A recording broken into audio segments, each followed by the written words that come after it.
আর ফুলঝুরির সরকার। আমি আপনাদের জিজ্ঞেস করতে চাই, আমাদের বন্ধুরা ওই ডেপুটেশন দেওয়ার জন্য ওই এএনসির অফিসারের কাছে গেছেন, নিশ্চয়ই তারা এসে সেখানে কথা বলবেন। আমরা আপনাদের জিজ্ঞেস করি, আমাদের রাজ্যের সরকার, আমাদের রাজ্যের মুখ্যমন্ত্রী নিজে ঘোষণা দিয়েছেন যে আমাদের রাজ্যে বন্যায় প্রায় ২৮,০০০ বা ১৮,০০০ কোটি টাকা খরচ নষ্ট হয়েছে, ২৮,০০০ কোটি টাকার সম্পত্তি নষ্ট হয়েছে। কত টাকা দিয়েছে দিল্লির থেকে? কালকেই তো টাকা দিয়েছে। মন্ডলের নেতারা তো কিছু বলছেন না, মুখ্যমন্ত্রী তো কিছু প্রতিবাদ করছেন না। এটার নাম ডাবল ইঞ্জিনের সরকার, এটার নাম ট্রিপল ইঞ্জিনের সরকার। তাদের সরকারের সমর্থন করেন তিপ্রামথা। দুজন মন্ত্রী আছে, প্রদ্যোৎ বাবু ভয়েস মেইলে সোশ্যাল মিডিয়ায় বলছেন তিপ্রামথার বন্ধুরা দুর্নীতির জালে জড়িয়ে গেছে। আমি বলি, লজ্জায় ঘৃণায় আপনাদের মাথা হেড হয়ে যায় না? বিজেপির কর্তা ব্যক্তিরা যারা মুখ্যমন্ত্রী, যিনি দুর্নীতি মুক্ত প্রশাসনের গল্প করেন, ওই সঙ্গে সঙ্গে 1 ঘন্টার মধ্যে তিপ্রামথার যারা মন্ত্রী আছে তাদেরকে মন্ত্রিসভা থেকে বরখাস্ত করবেন না। তিপ্রামথার যিনি চিফ হুইপ, উনি বলছেন দুর্নীতির সাম্রাজ্যে ওই তিপ্রামথার নেতারা নাকি জালে জড়িয়ে গেছেন। অথচ আমাদের রাজ্যে সরকারের থেকে কোনো পদক্ষেপ নেই, কোনো ভূমিকা নেই। যে কোনো মূল্যে ক্ষমতায় থাকতে হবে, চেয়ারে থাকতে হবে। এটাই হচ্ছে আজকে ডাবল ইঞ্জিনের সরকারের 1 নাম্বার ব্রত, 1 নাম্বার কথা। অন্য আর যাই হোক, মানুষের নাগরিক পরিষেবা এই দিকে নজর দেওয়ার দরকার নেই। অদ্ভুত নৈরাজ্য চলছে আজকে আমাদের রাজ্যে। বেকার যুবকরা যদি কাজের কথা বলে, তাদের লাঠি পেটা করো। মানুষ যদি রাস্তা অবরোধ করে পানীয় জলের জন্য, তাদেরকে লাঠি পেটা করো। মানুষ যদি খাদ্যের জন্য রেশন শপ ঘেরাও করে, তাদেরকে লাঠি পেটা করো। মানুষ যদি নর্দমার বিরুদ্ধে লড়াই করে রাস্তায় নামে, তাদেরকে মন্ডল লেলিয়ে দাও। নতুন শব্দ তৈরি হয়েছে আমাদের রাজ্যের মধ্যে, মন্ডল। মন্ডলের কথা ছাড়া অফিসাররা ডেপুটেশনের সময় দিতে চায় না। মন্ডলের কথা ছাড়া ক্লাবের সেক্রেটারি প্রেসিডেন্ট নির্বাচন করা যায় না। মন্ডলের কথা ছাড়া বাজার কমিটির বাজারের সেক্রেটারি প্রেসিডেন্ট নির্বাচন করা যায় না। মন্ডলের কথা ছাড়া ওই এএমসির মধ্যে, পৌরসভার মধ্যে, টেন্ডারের মধ্যে আপনি কাগজ জমা দিতে পারবেন না। ওই মন্ডলের কথা ছাড়া আপনি ঠিকাদারি কাজ করতে পারবেন না। মন্ডল ঠিক করে দেবে কোন কাজ থেকে কত কমিশন আপনাকে দিতে হবে। মন্ডল ঠিক করে দিতে হবে কোন পূজার জন্য, কোন মন্দির তৈরি করার জন্য আপনাকে ঠিকাদারি কাজ থেকে কত টাকা দিতে হবে। এই হচ্ছে আজকের প্রতিদিনকার চিত্র আমাদের রাজ্যে। আর আপনি যদি বিরোধিতা করেন, আপনি যদি কথার অমান্য করেন, আপনার কপালে পিস্তল ঠেকাবে।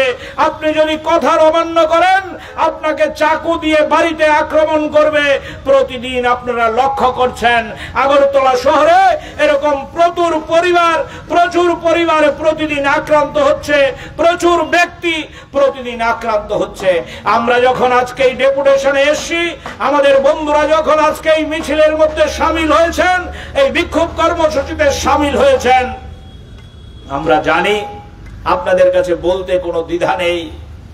এই এলাকার একাংশের সমাজদ্রোহী, একাংশের মাতব্বররা হয়তো আর চোখে তাকাচ্ছেন আমরা কেন মানুষের কথা বলার জন্য এএমসি অফিসে এসছি।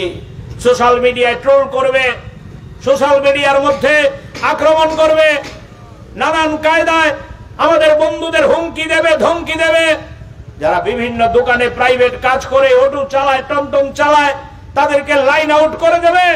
এটার নাম আইন শৃঙ্খলা, এটার নাম আইনের শাসন। আমি জিজ্ঞেস করি আপনাদের কাছে, কি অন্যায় করেছি? আমাদের দাবি সনদ তো আপনাদের কাছে দিয়েছি। আমরা এই দাবি সনদে কিন্তু একবারও দাবি করিনি যে না, মন্ডলের কোন নেতাকে ওই পদত্যাগ করতে হবে। আমরা একবারের জন্য দাবি করিনি মুখ্যমন্ত্রীকে পদত্যাগ করতে হবে। আমরা একবারের জন্য দাবি করিনি বিজেপির কোন স্তরের কোন মন্ত্রীকে পদত্যাগ করতে হবে। আমরা দাবি করেছি আমাদের এই 23, 24, 25 নম্বর ওয়ার্ডের মধ্যে মশার যে উপদ্রব, এই মশার উপদ্রবের বিরুদ্ধে আপনারা দায়িত্ব গ্রহণ করুন। আমরা দাবি তুলেছি, আমাদের নির্দিষ্টভাবে কিছু রাস্তার কথা বলেছি, যে রাস্তাগুলো দিয়ে আপনি হাঁটতে পারবেন না, এই রাস্তাগুলো সারাই করার জন্য আমরা কথা বলেছি।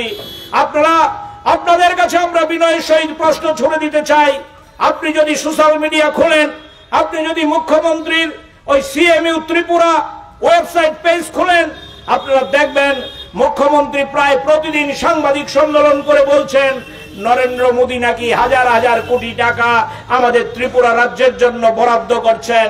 এমন কোন দিন নাই দিল্লির মন্ত্রীর সাথে আমাদের রাজ্যের মন্ত্রীদের ছবি নাই, আর ছবির নিচে ক্যাপশন দিল্লিতে মন্ত্রীর সাথে বৈঠক আর আমাদের রাজ্যের জন্য লক্ষ কোটি টাকা বরাদ্দ। কিন্তু আমরা লক্ষ্য করছি ড্রেনের ময়লা তোলার জন্য শ্রমিক রিক্রুট করতে পারছেন না। আগে যারা পাড়ায় পাড়ায় ওয়ার্ডে ওয়ার্ডে ঘুরে ম্যালেরিয়ার ওষুধ ছড়াতো, মশার লার্ভা নিয়ন্ত্রণ করার জন্য ওষুধ ছড়াতো, এই শ্রমিক নিয়োগ করার জন্য এখন পৌরসভার হাতে পয়সা নাই। ওয়ার্ড অফিসে যদি আপনি গিয়ে জিজ্ঞেস করেন ব্লিচিং পাউডার আছে কিনা, ওয়ার্ড সেক্রেটারি বলছে না, ব্লিচিং পাউডার নাই। এই হচ্ছে আজকে পৌরসভার চেহারা। আপনি যান স্বাস্থ্য দপ্তরে, একই চেহারা। ওই হাসপাতালের মধ্যে আজকেও খবরের কাগজে পড়েছেন, লজ্জায় ঘৃণায় মাথা হেড হয়ে যায়। প্রসূতি মায়ের অপারেশন করতে গিয়ে কিডনির অংশ কেটে দিয়েছেন।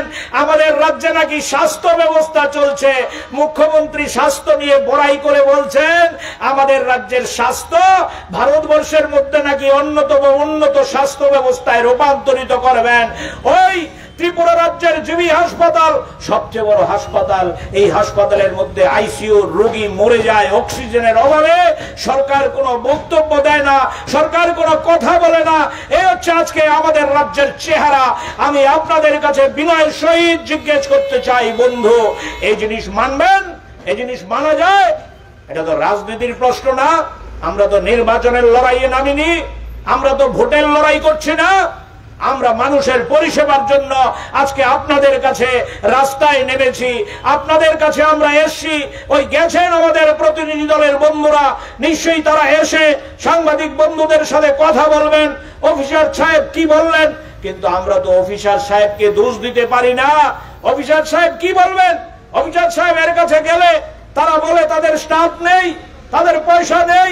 ওই আপনারা লক্ষ্য করবেন, আজকে খবরের কাগজের মধ্যে বেরিয়েছে দিল্লি থেকে মহিলা কমিশনের লোকজনরা এসে, এই মহিলা কমিশনের লোকজনরা জিবি ভিজিট করতে গিয়েছেন। জিবি ভিজিট করে তাদেরই রিক্রুট করা লোক, তাদেরই বিজেপির লোক, তাদেরই সঙ্গের লোক, তারা সাংবাদিকদের ডেকে বলছেন জিবির পরিকাঠামো সন্তোষজনক না। জিবির যত নার্স থাকার কথা নার্স নাই, জিবির যেরকম পরিকাঠামো থাকার কথা সেরকম পরিকাঠামো নাই।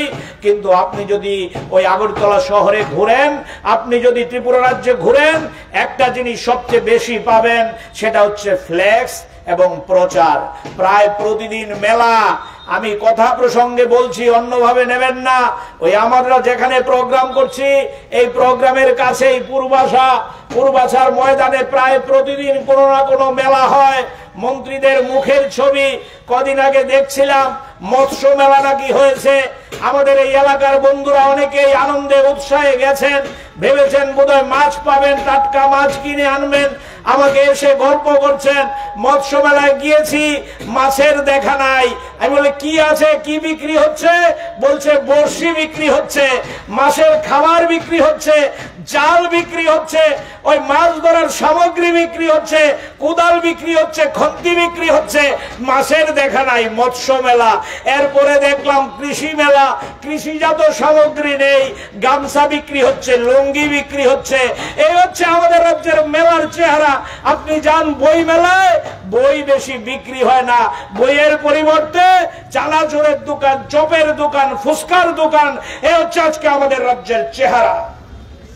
তাই আমি বন্ধুদের কাছে আবেদন করতে চাই, এই ডাবল ইঞ্জিন ট্রিপল ইঞ্জিনের নামে যে সরকার মানুষের সাথে প্রতারণা করছে, মোদির মুখ দেখিয়ে, অমিত শাহের মুখ দেখিয়ে মানুষকে বিভ্রান্ত করছে। যারা বলেছিল মিস কলে চাকরি দেবে, যারা বলেছিল ওই বছরে 50,000 চাকরি দেবে, যারা বলেছিল 10,323 আমরা আসলে স্থায়ী সমাধান করব, যারা বলেছিল চুক্তিবদ্ধ কর্মচারীদের রেগুলার করব, যারা বলেছিল কেন্দ্রীয় হারে বেতন দেব, যারা বলেছিল ত্রিপুরেশ্বরী মন্দিরে বিনা পয়সায় প্রসাদ খাওয়াবো, যারা বলেছিল এয়ারপোর্ট থেকে বিনা পয়সায় ওই মাতার বাড়িতে টিআরটিসি গাড়িতে করে লোক নিয়ে যাব, যারা বলেছিল বরমুড়া পাহাড়ের মধ্যে ওই সেখানে বাদ দিয়ে আগরতলা শহরে ট্যুরিজম স্পট তৈরি করব, যারা বলেছিল এইমস তৈরি করব, যারা বলেছিল ব্লকে ব্লকে কলেজ তৈরি করব, ইঞ্জিনিয়ারিং কলেজ তৈরি করব, আইআইটি তৈরি করব, আমি জিজ্ঞেস করি আজকে 7 বছর ক্ষমতা অতিক্রান্ত কেউ দেখাতে পারবেন এইমসের জন্য জায়গা চিহ্নিত হয়েছে, আইআইটির জন্য জায়গা চিহ্নিত হয়েছে, কলেজের জন্য জায়গা চিহ্নিত হয়েছে, আগরতলা শহরের উন্নয়নের জন্য কোনো মাস্টার প্ল্যান তৈরি হয়েছে? আজকে যত কাজ হচ্ছে সবগুলো কাজ হচ্ছে বামফ্রন্টের আমলে গ্রহণ করা কাজ।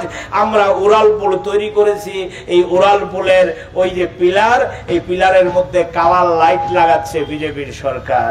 আমরা 2 লাইন রাস্তা করেছি আশ্রম চৌমুনি থেকে চন্দ্রপুর হয়ে আসাম আগরতলায়, এই রাস্তার মধ্যে রাত্রেবেলা রঙিন বাতি লাগাচ্ছে, আর যেটা কালার ছিল সাদা বা লাল বা সবুজ সেটাকে গেরুয়া করছে।